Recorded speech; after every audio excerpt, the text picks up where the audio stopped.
Hi Aquarius! Welcome po sa ating channel. At ito ang inyong weekly gabay tarot reading for your career and money ngayong April 28 to May 4, 2025, Aquarius. Kung naka-resonate kayo, comment down. Kung hindi kayo naka-resonate, ibigay niyo po sa iba kasi general reading po ito. This is for you, Aquarius, ngayong April 28 to May 4, 2025.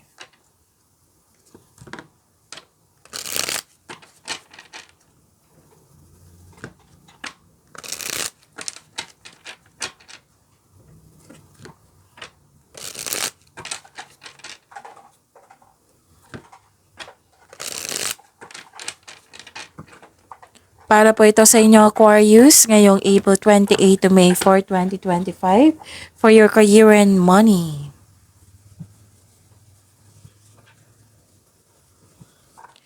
Maraming salamat po sa inyong patuloy na suporta at maraming salamat din po sa mga hindi nag-skip ng ads.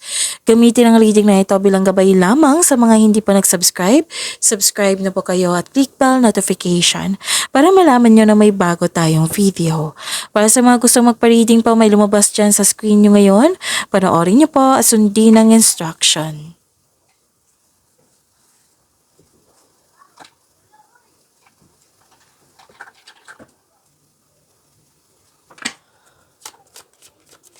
Spirits Guide, mga ganap po sa career and money ni Aquarius ngayong April 28 to May 4, 2025. I need 3 cards po.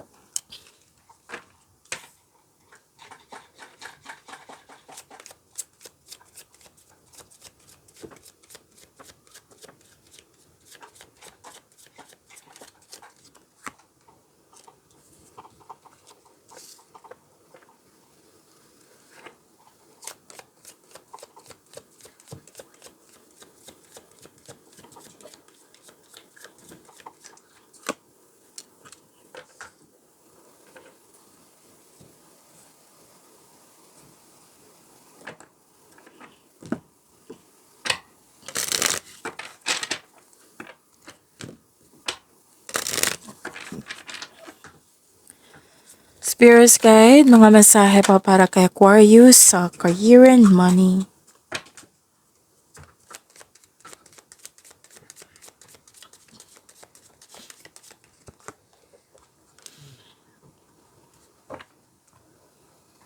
Okay.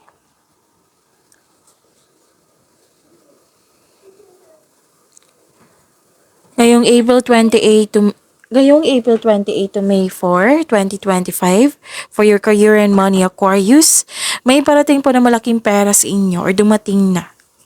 Wow, claim nyo po. At saka may nakita ko dito makakatanggap kayo ng news or information. Importanteng news or information. Tapos malalaman mo din yung totoong intensyon ng isang tao sa iyo. Tapos nakatanggap kayo ng offer, pwedeng deal, usapan, agreement, commitment. Pwede din itong signing of contract. Pwede din kakapasok lang sa trabaho. Yes. May nakita ko dito ang self-study or balik-aral. Pwedeng nagsaliksik kayo dyan, nagbabasa ng libro or sa internet para may makuha kayong kaalaman, learnings or clarity. May malalaman kayong sekreto sa araw na ito.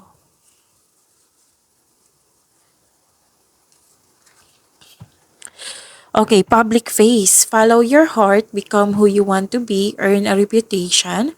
It's okay to be yourself.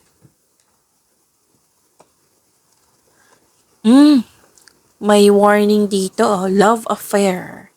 Beware love affairs at work, rarely and well. Don't lose your mind.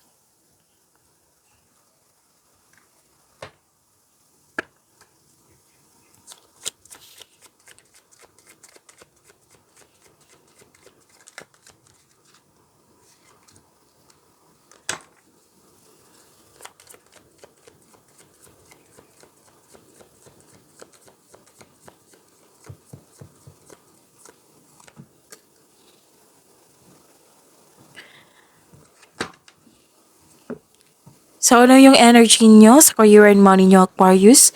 Pwede din hindi to love affair ha. Pwede, kasi may nagsabi sa akin ngayon na pwedeng offer sa inyo. So, kailangan sabi dito na magsaliksik, alamin kung karapat-dapat ba, alamin kung totoo pa.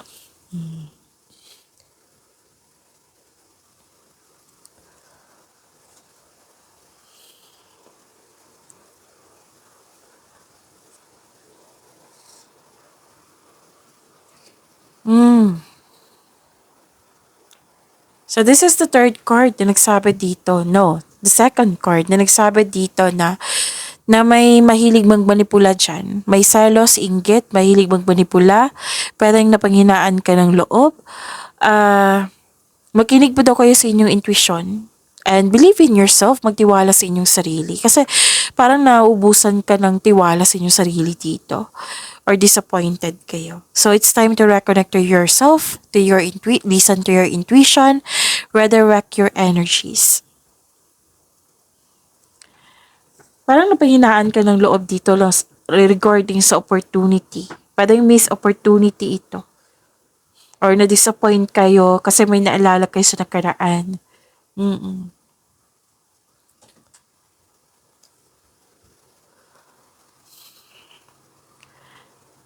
At may nakita ko ditong truth seeking Ito na yung sabi ko kanina na, 'di ba, nagsaliksik kayo, nagbabasa kayo, nag-research kayo para may makuhang learnings or clarity.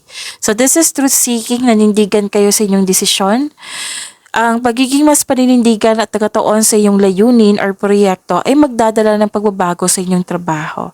Actually, may nakita kong away dito, disappointment, argument. So, ihanda ang sarili, ipagtanggol yung sarili mo.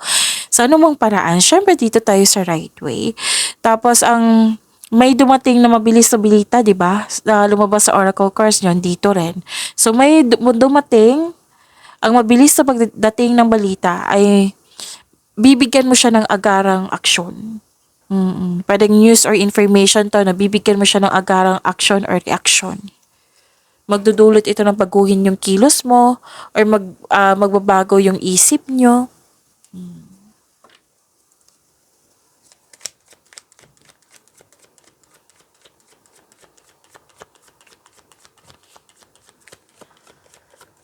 Possible blessings po na ma-receive ni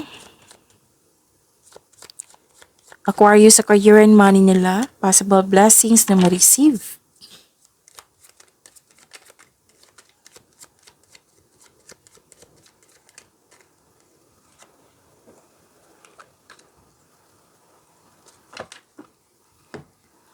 Ito yung sabi ko kanina sa energy cards nyo. This is blessings may binigay sa inyo na ideas na kailangan nyo makinig sa inyong intuition, di ba? Yan sabi ko sa energy course nyo. Kailangan nyo makinig talaga kasi si intuition, siya yung magsasabi sa iyo kung ano yung next action. Siya magtuturo sa right path patungo sa success.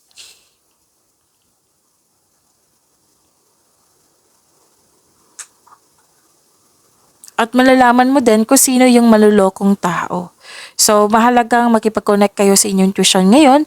So, kung bago kayo dito, i-search nyo po sa Google, i-type nyo, how to connect to my intuition. Maraming lumabas dyan, di ba? So, piliin nyo po yung legit na website. Marami pong paraan yan. So, may truth dito or clarity, lumabas dito. 'Di ba? Lumabas dito sa energy nyo at dito rin. So, may malalaman kayong katotohanan, may truth, may clarity. Conscious nga kayo dito, kasi may nalaman kayong katotohanan. Oo. May naulit po daw na problema, pero itong problema na ito or trauma na ito, bigyan nyo po daw ng atensyon. Hanapan nyo po ng solusyon. So, ang blessing po is may offer, which is lumabas dito. Offer, opportunity, proposal, promises. Oo. Tapos, kailangan nyo lang wag magmadali sa pag-accept ng opportunity na ito. Na kailangan yung study, alamin kung karapat-dapat ba, Maggawa kayo ng konkretong plano para makagawa kayo ng, yung magkaroon kayo ng confidence, alam na alam mo yung gagawin mo. Pero may matutuklasan ka dito. Na importante talaga na mag-pay attention ka, mag-focus ka.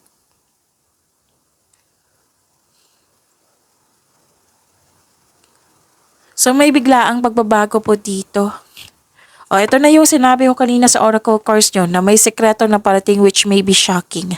Itong biglaang pagbabago na ito ay makapagbago sa inyong career and money. Huwag kayong mag-alala sa pagbabago na ito kasi ito ay makasuporta sa inyong growth and expansion. So claim nyo po iyan.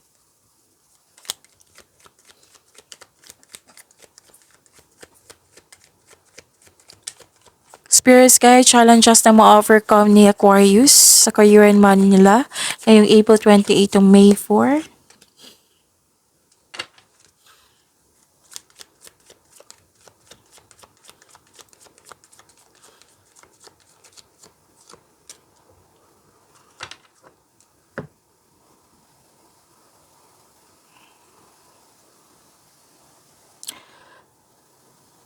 Challenges na ma-overcome to, Aquarius.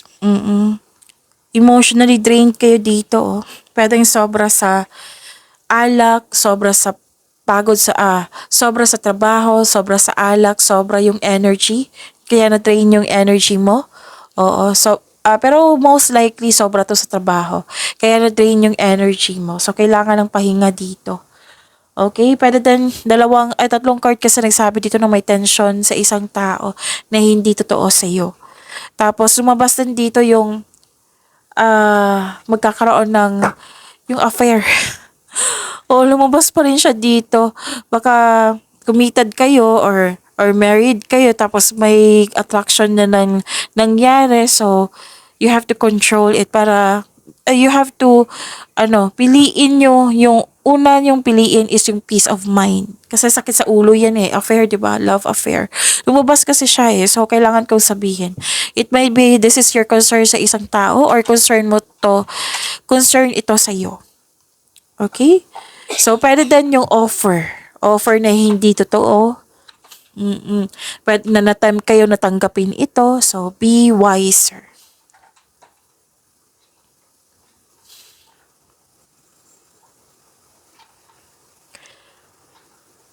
So may kasiyahan talaga akong nakikita dito. Pwedeng hindi kayo natuwa sa mga nangyari.